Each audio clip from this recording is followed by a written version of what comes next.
फिर तो हाँ भाई, हमें ये पूछना था कि समाज में अंधविश्वासों को बढ़ाने का काम कौन करता है। बढ़िया सवाल है। इस सवाल का जवाब ये है कि सबसे पहले तो देख, समाज खुद जिम्मेदार है इन सब चीज़ों को बढ़ाने के लिए। दूसरा, कुछ गिने चुने लोग, वो गिने चुने लोग वो हैं जो ताकत में हैं समाज की शुरुआत से लेकर अब तक। क्योंकि अंधविश्वास एक बहुत अच्छा तरीका है खुद को ताकत में बनाए रखने के लिए। और जब मैं कह रहा हूँ कि कुछ लोग, तो वो लोग जो अंधविश्वास फैलाते हो वो होता है बड़े लेवल का। जैसे कि जो हो गए अपने पंडित, पुजारी, पोप, ये जो जो लोग हैं समाज के शिक्षक। समाज के शिक्षक। और ये नहीं, शिक्षकों ने काम किया समाज को भ्रष्ट करने का। और तब किया है जब जो ये अंधविश्वास जिनको हम बोलते हैं, ये चीज़ें पहले हुआ करती थी इंसान को डराने के लिए, ताकि वो गलत रास्ते पर ना जाए। क्योंकि इंसान को डराने के लिए कोई और चीज़ नहीं थी। तुम इंसान को अगर इंसानी ताकत से हराना चाहो तो नहीं हरा सकते। इनको कहते हैं माइंड गेम्स। इंसान को एक ऐसी ताकत से डराओ जो इंसान के ताकत के परे है, इंसान उससे डरेगा। और हवाला ये दो कि इस ताकत को मैं काबू कर सकता हूँ, तो ये तुमसे भी डरेंगे फिर। जो कि आज होता है, जब काफ़ी तांत्रिकों के पास लोग जाते हैं तो एक डर हमेशा ये भी रहता है कि ये तांत्रिक हमारा भला भी कर सकता है और बुरा भी कर सकता है। बुरा इन द सेंस कि हम पर भूत छोड़ भी सकता है और हमारा भूत भगा भी सकता है। तो जब ये बात आ गई कि भूत वो चीज़ है जिसको इंसान काबू नहीं कर सकता, जिसको लठ मार के या क्या कहते हैं किसी और गोली मार के जो है नहीं मारा जा सकता, तो लेकिन ये तांत्रिक उसको काबू कर सकता है। तो अब जितनी ताकत उस भूत की है उससे दुगनी ताकत उस तांत्रिक की है।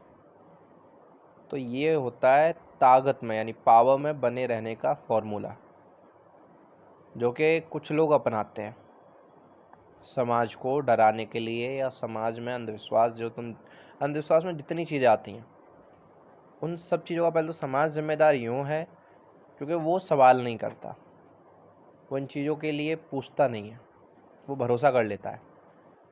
उसका कारण ये भी है कि इंसान बहुत डरपोक आदमी है, चीज़ है।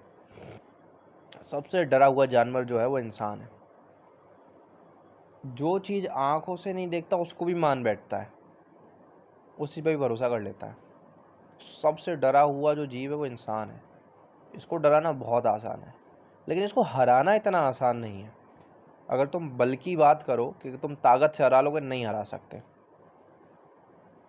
तुम मान लो कि बहुत ताकतवर हो, तो कल को कोई ना कोई ऐसा इंसान आ जाएगा जो तुमसे ज़्यादा ताकतवर होगा, कोई ना कोई ऐसा जीव आ जाएगा जो तुमसे ज़्यादा ताकतवर होगा। लेकिन अगर तुम उसके दिमाग में ये चीज़ रख दो कि तुमसे भी कोई चीज़ ताकतवर है और तुम उसको कभी नहीं हरा सकते, लेकिन मैं हरा सकता हूँ, मेरे पास से एक तरीका है उसको हराने का, तो वो डर जाएगा। और इसी का कुछ लोग यूज़ करते हैं, बड़े बड़े लोग जिनको हम पुजारी कहते हैं, पादरी कहते हैं, जो इतनी बड़ी इन चीज़ों पर बैठे हैं वो करते हैं। हर कोई नहीं करता, लेकिन कुछ लोग यूज़ करते हैं। वो भगवान जो आज तक किसी ने नहीं देखा, उसके नाम पे तुम देखो बड़े बड़े बिजनेसमैन फेल हैं। इतना कमाते हैं ये लोग, इतनी बड़ी ताकत रखते हैं। पहले के टाइम में चर्च जो होता था यूरोप में, जिसके ऊपर हाथ रख दे वो राजा बन जाता था। राजाओं से ऊपर चर्च को रखा जाता था। वही सेम काम भारत में होता था। राजाओं से ज़्यादा ब्राह्मणों को ताकत थी। ब्राह्मण जो बोल देगा वो राजा को करना ही करना है, राजा वो काम करेगा ही करेगा। अब चाहे ब्राह्मण अच्छा बोले या बुरा बोले, लेकिन वो काम होगा। अब ये क्यों हो रहा है? राजा के पास तो आर्मी है, वो ब्राह्मण को हरा सकता है, लेकिन उस राजा को भी गुलाम बनाया जा सकता है। तरीका मालूम होना चाहिए।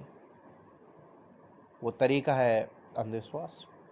उन उन लाखों तरीकों में से वो एक तरीका है अंधविश्वास। हालांकि हकीकत ये है कि मैं यहाँ पर किसी तंत्र विद्या को अंधविश्वास नहीं कह रहा, क्योंकि तांत्रिक विद्याएं शायद होती हैं, वो एक ऐसी साइंस है जो हम अभी तक समझ नहीं पाए।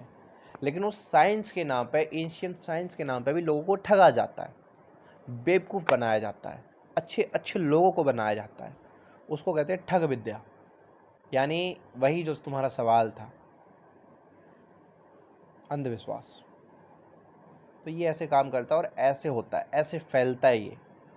और तुम इंसानों की खासियत ये है कि तुम उनको बता दो कि उस जगह पर एक चट्टान रखी है या एक पत्थर रखा है, तो एक इंसान से वो जब तक दूसरे इंसान के मुंह तक जाएगी ना, वो बात कान तक जाएगी, तो वो पत्थर चट्टान में कब बदल जाएगा और चट्टान से पहाड़ में कब बदल जाएगा पता भी नहीं चलेगा।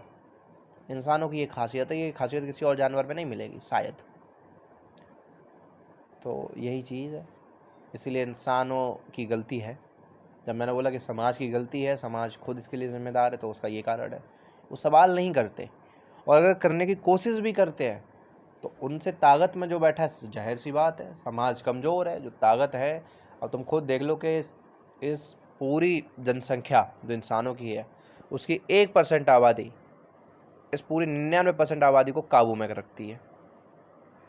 तो अगर उन्होंने भूंकार लगा दी तो ये तो बच्चों से भी गंदे भागते हैं।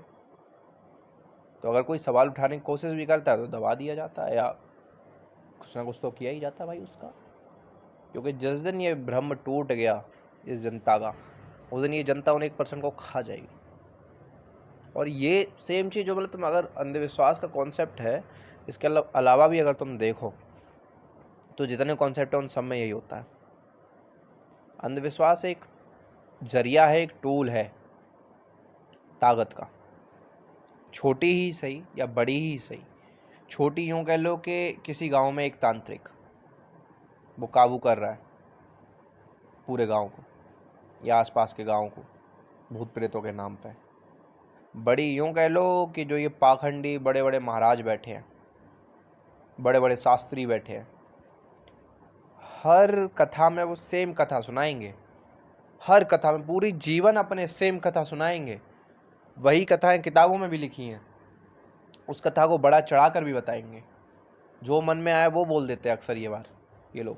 लेकिन हमारी प्यारी जनता कभी सवाल नहीं करती, उल्टा उन चीज़ों को बड़ी गहराई से मानती है कि अरे हाँ होता है।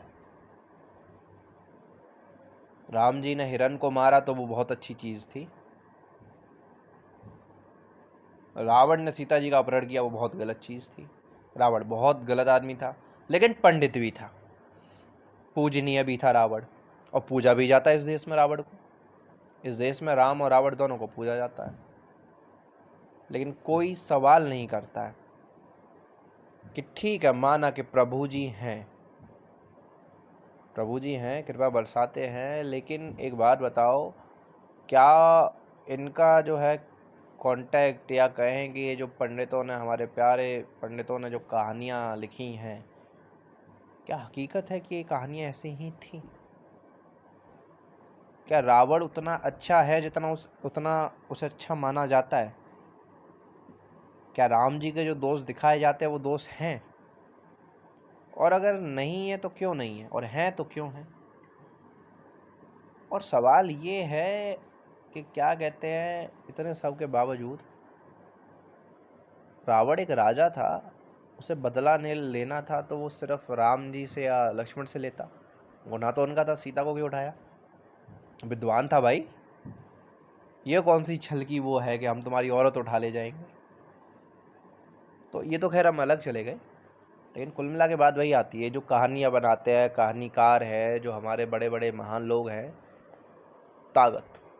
और जैसे मैंने अभी कुछ सवाल उठाए, ये सवाल भी उठाने की कोशिश करता है तो उसकी लंका दहन कर दी जाती है। समझे? और कोई सवाल? नहीं सर, आप बस चलो बाकी के सवाल अब बाद में। बाद में।